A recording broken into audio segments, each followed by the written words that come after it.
I miss you most upon each Saven. When the boundary turns to sheer, I wait until the veil is parted at the ending of the year. Sweet Spirit, as you walk among us, at the tolling of this eve, I see your face beyond the sunset. I hear your voice upon the breeze. Hello everyone, White Witch 110. That is from my Halloween book from Silver Ravenwolf. And this is my jack-o'-lantern. I told you I wasn't too sure about it. But there he is, all the same. Now, this evening, Saven, is the Witch's New Year. It is the midpoint between the autumn equinox and the winter solstice. It means summer's end in Irish, and this is a celebration of the third and final harvest, when livestock would be moved into pastures where they are more protected. On this night, the dead walk with the fairies and cause magic and mayhem. There is a celebration of bounty and fear in regards to whether the provisions would be enough for the winter. If there was an early frost, it was believed to be otherworldly spirits blighting vegetation with their breath. This weather omen made people believe dead spirits and fairies planned to take humans on this night. Turning your clothes inside out was thought to protect you. A hagstone would protect you and allow you to visit the fairy world and return without harm. This would also protect horses. Most of the constellation of Phoenix can be seen in the northern hemisphere only on this night. It is a sign of death and rebirth. The phoenix feeds on air only. The Pegasus constellation can be seen on this eve as well.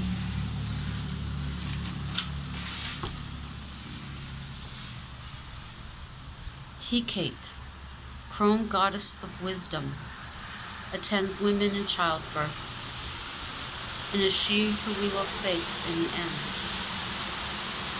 You can remember your dead, your ancestors, by photos of departed loved ones, objects that remind you of them, foods they enjoyed, candles, pomegranate apples, and a chalice of wine or fruit juice, and sage or incense. A charm to carry on this eve is equal parts of pine needle, clove buds, and dried ginger root. The pine needle deflects evil. The clove buds are sacred to Hecate, and dried ginger root are an offering to the dead. You grind it into a fine powder and place it in a 3-inch black felt, gathered with red thread to keep in your pocket. I thought that would be interesting for you to know. I have placed my fruits and salt cakes on my table out here with some wine. And I am now trying to find the ghost, the hauntings for tonight. I hope you all got a chance to see the decorations at work today that I posted. Everyone had a great time. They were all sugared up by the time they left to go home. And we stayed to make sure everything was down. So tomorrow it's all nice and plain. The first location is going to be Beacon Hill Park in Victoria, BC. It was established in 1882, and it is 200 acres. It is named after two masts, which were beacons for mariners. A screaming doppelganger appears on an outcrop of rocks near the corner of Douglas and Superior Streets. There is a ghost of a woman who was murdered that is said to appear at sunrise. And she is seen with her arms outstretched and her mouth open, as if in a scream, but she is silent. And she is seen at a particular bush where she was murdered. The next one, bear with me. It's pouring rain here. We got wet coming home. Wet, wet, wet. I believe Montreal has put off trick-or-treating until tomorrow. I think Toronto did as well, but I'm not 100% sure.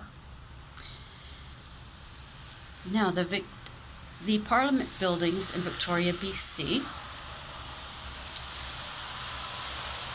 costumed characters.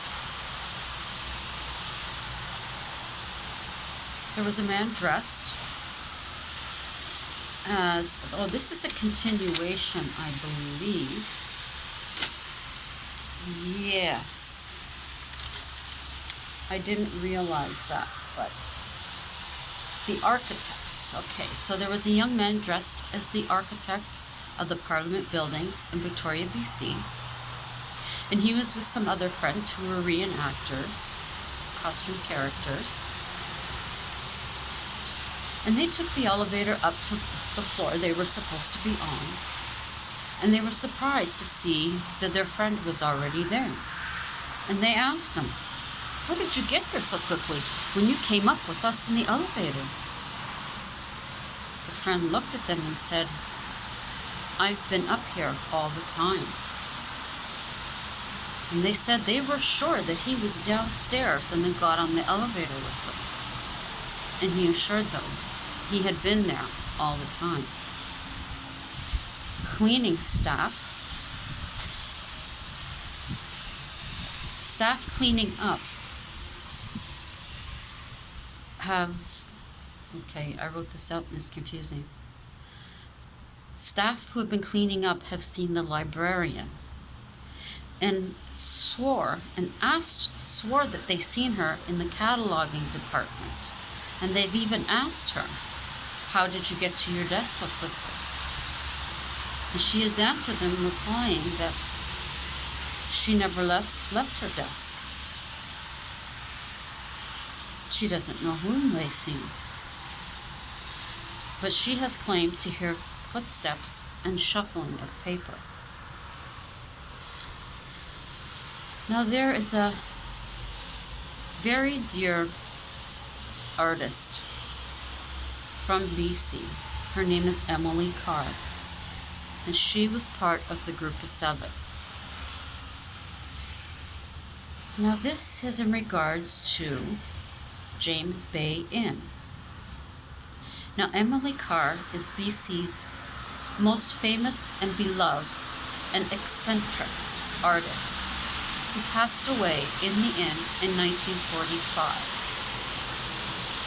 And that was when it functioned as a private hospital. Now going to it as an inn, one night the bartender and a staff member were clearing up and counting cash when they heard the back door open and close. They called out and no one answered. When it happened a second time, they went to investigate and found no one was there. The parking lot was empty and there was no wind that night. And the door was too heavy for it to move on its own in such a manner. On another evening during the Stanley Cup playoffs, They had a large inflatable chair securely tethered to a metal stand. Yet, when a waitress mentioned Emily Carr's name, the chair fell off the stand. Now it is known that Emily Carr kept the chairs in her home suspended from the ceiling, and if you were to visit, she would lower one down for you. So quite possibly, maybe she was doing that. Now Tom Thompson is another member of the group of seven, and he passed away on Canoe Lake in the Muskoka region of Ontario. He died on July 8, 1970, at the age of 39.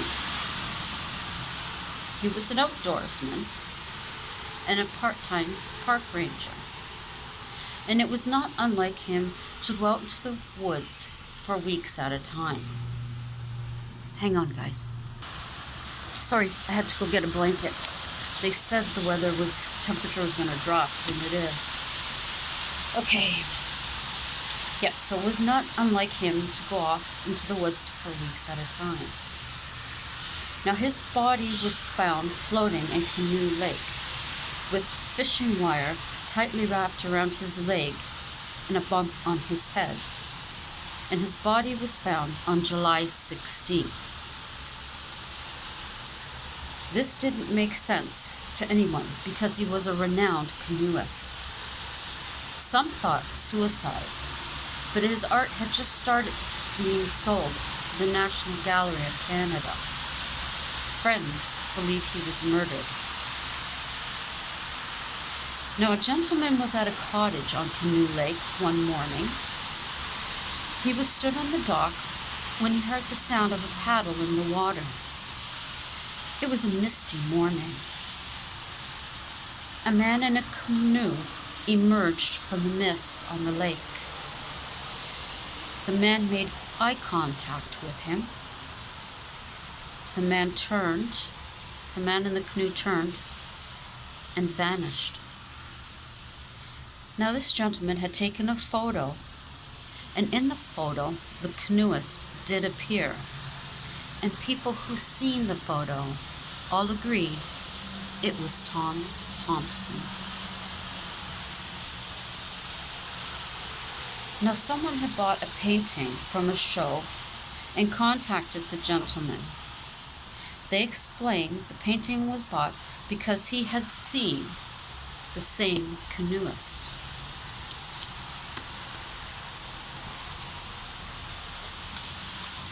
Okay.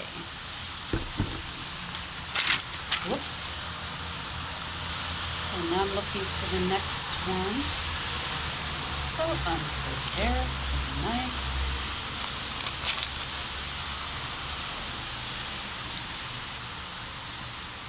My pages are sticking together.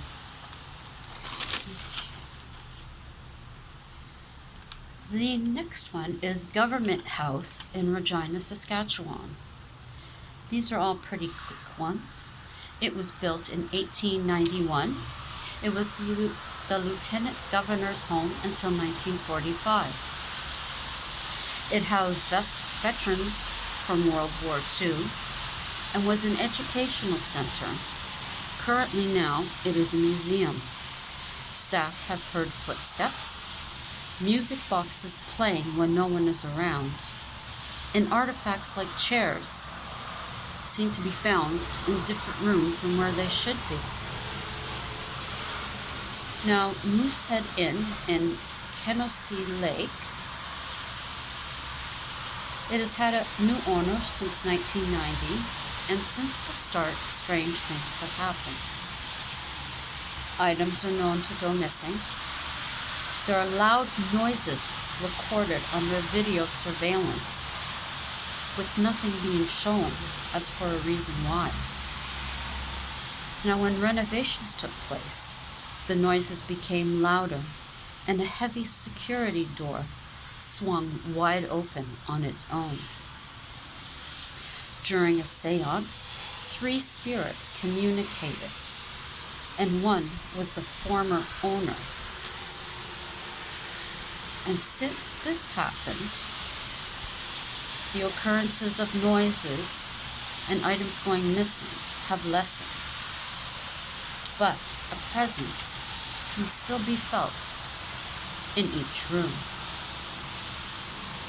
Bell Island in Newfoundland. Now, it is closed. There is a mine there, and on Sundays, it was closed to the workers. But on a particular Sunday, a gentleman observed a line of mine workers coming out from the hole. And as they walked by him, he realized that they were all men who had been killed in an accident within the mine.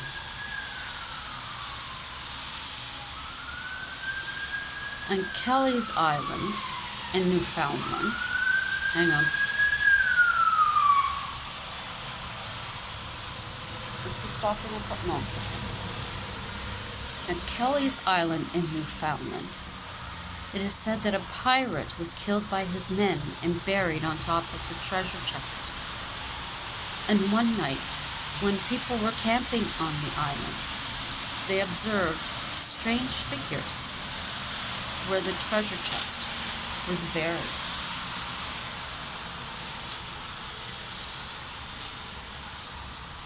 Now there's 4 Sisters Inn in Newfoundland, and it was built in 1893.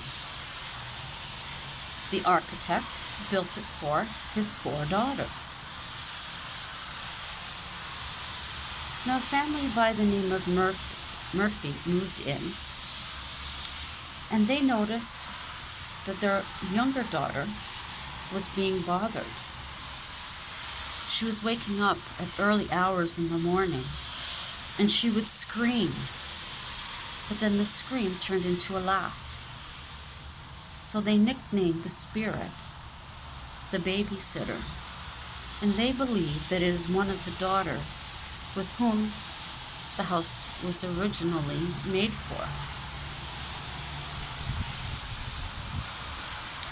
Now the Baldoon Mystery is in Wallaceburg, Ontario.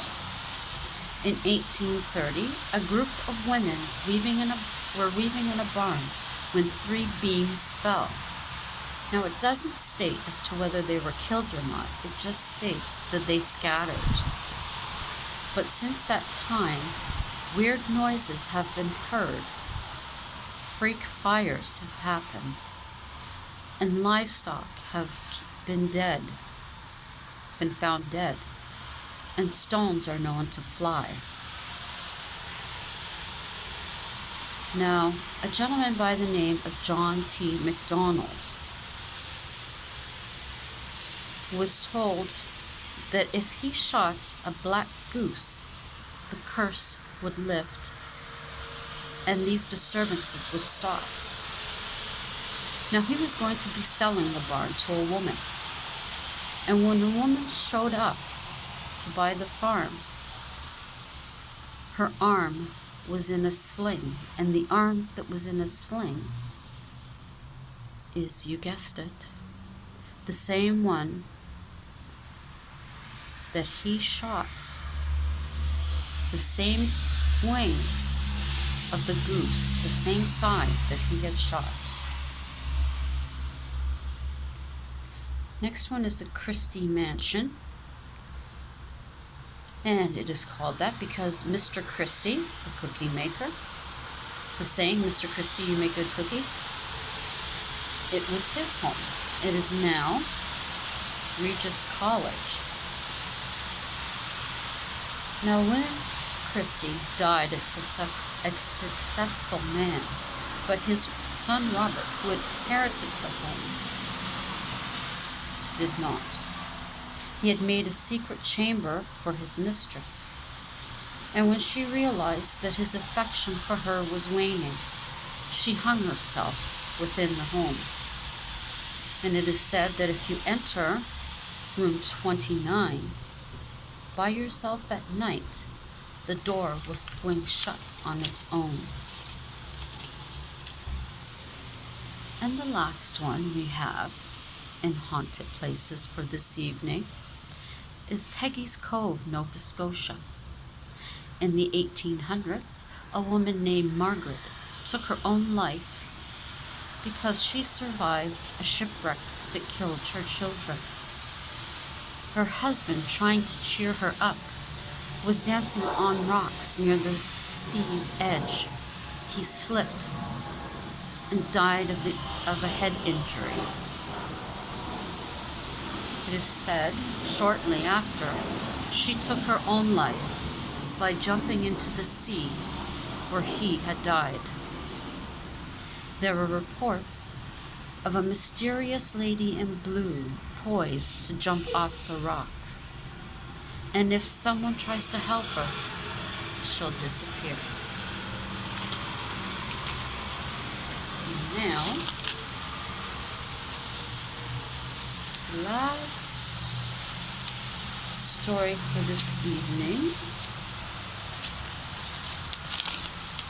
is called Belle.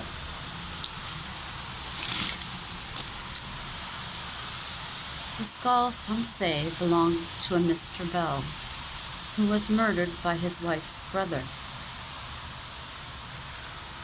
Why he did it, no one ever found out the reason. Mr. Bell had never cheated on his wife. He had always treated her with respect. Some claim her brother was adopted and was in love with her. Whatever the reason, Mr. Bell met his death by him. A week after the funeral, things began to happen. Items that belonged to Mr. Bell went missing, and always when his wife was going to donate them. They would show up weeks later in the attic of their home. Mrs. Bell's brother had regularly visited while her husband was alive, though since his passing, he had felt too uncomfortable to stay longer than a few moments or come in at all. Most times, he was on the front porch. That was the closest that he would come. Now at night, when her brother cleaned the streets of the town, he never felt alone. Since Mr. Bell's death, he never felt alone.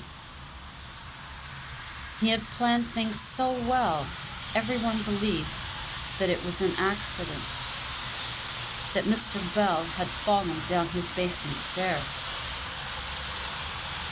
Now at night, it was customary for her brother to stop for a smoke on a certain bench in the park. From behind him, he would hear an eerie whistle. Yet each night he would stop at the same bench. On his night off, Mrs. Bell's brother decided to go for a walk. He found himself at the park. He took his usual bench and lit up a smoke. It wasn't seconds before he heard the whistle.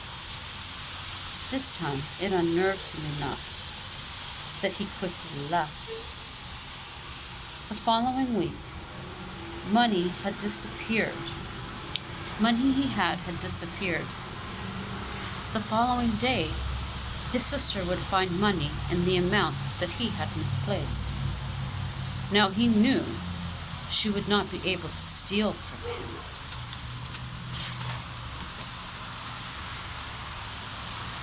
So what was happening? Climbing into a street cleaner at the yard, he heard the whistle. He turned around quickly and found no one there. He searched the yard, and no one was there. Mrs. Bell's brother had decided not to stop for a smoke on the bench anymore. A month went by, and quickly he needed a vacation. Grabbing some supplies, he took to his small RV to a campground. He was the only one there. He was only one of two there so late in the season. It was late October. Finally feeling comfortable, he slept that night and the next. On the third night, no sleep was to be had. The whistle began at midnight.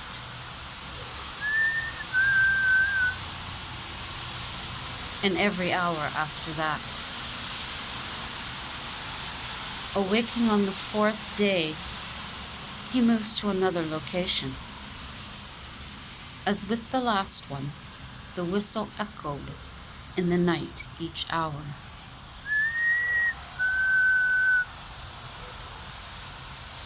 The fifth night, he was ready and sat staring out the window. Nothing but the evening nature was heard.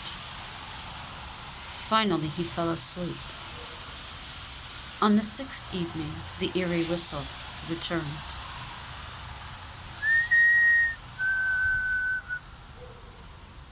This time, he grabbed a bat and stormed out the door and demanded the person to show themselves.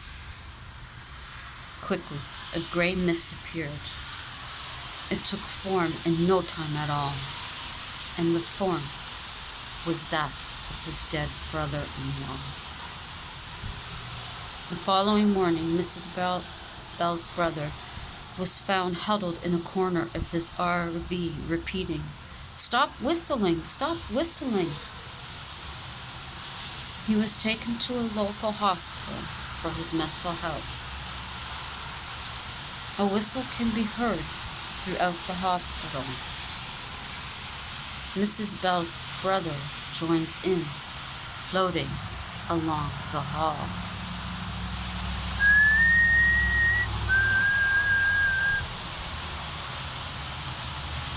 I hope you enjoyed all of this evening's stories. It is cold, and I wouldn't be a bit surprised if some kids are staying home tonight. So, have a very happy Halloween. Have a blessed Sabbath. And I hope that your ancestors will come and spend some time with you tonight. And until tomorrow, until tomorrow, I would like to say thank you to all my loyal subscribers. I hope you've enjoyed this episode. And if you do like it, please give it a thumbs up. And to anybody who's just passing through this evening, happy Halloween. Blessed Saven to you. And please, if you're interested, subscribe, hit the notification bell so you'll know when I upload. Give the videos you like a thumbs up and leave a comment. I will get back to you and share out if you wish. So until tomorrow night, ciao for now.